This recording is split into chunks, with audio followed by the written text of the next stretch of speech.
While the beginning of October marks the first few signs of fall, at the Pregnancy Outreach Center in Williams Lake, the first 7 days of October are all about raising awareness for World Breastfeeding Week.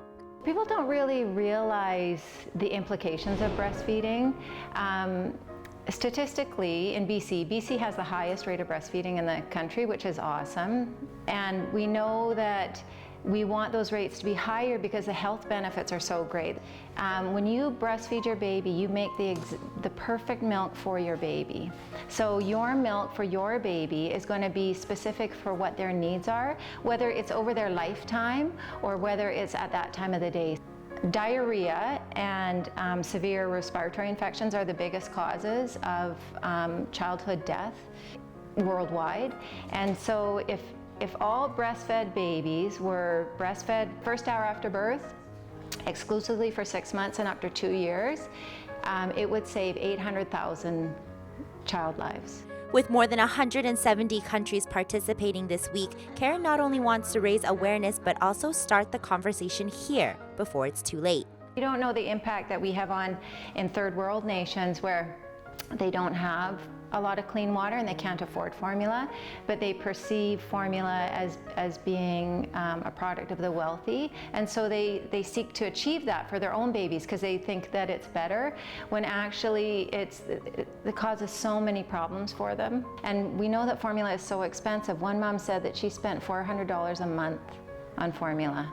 So it's just to, and the stewardship of breastfeeding for the week. Like it is an art, but it's also, if we don't protect it, it's going to be lost. And so we need to talk about it and understand it. In fact, understanding and supporting new moms are two key factors during breastfeeding week, especially since most moms seem to have a difficult time adjusting during the first few months. I know a lot of moms have a rough start. For me, it wasn't the beginning that was difficult. I found it very easy to start breastfeeding. My first daughter was colicky, which sort of just means she screamed a lot for unexplained reasons, and she was very uncomfortable, very gassy, and so that affected breastfeeding as well because she wanted to nurse for comfort a lot of the time, even though she was already full.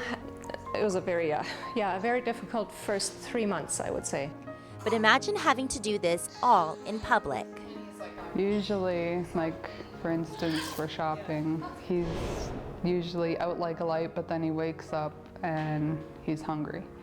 So I'm like, okay, walk around and feed him, do our thing, but then there's always those people who just give you those looks like, what are you doing? And it's a little rude.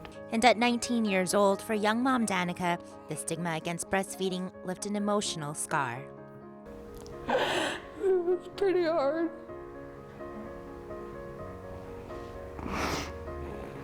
Because they made me feel like less of a mom when I was trying so hard.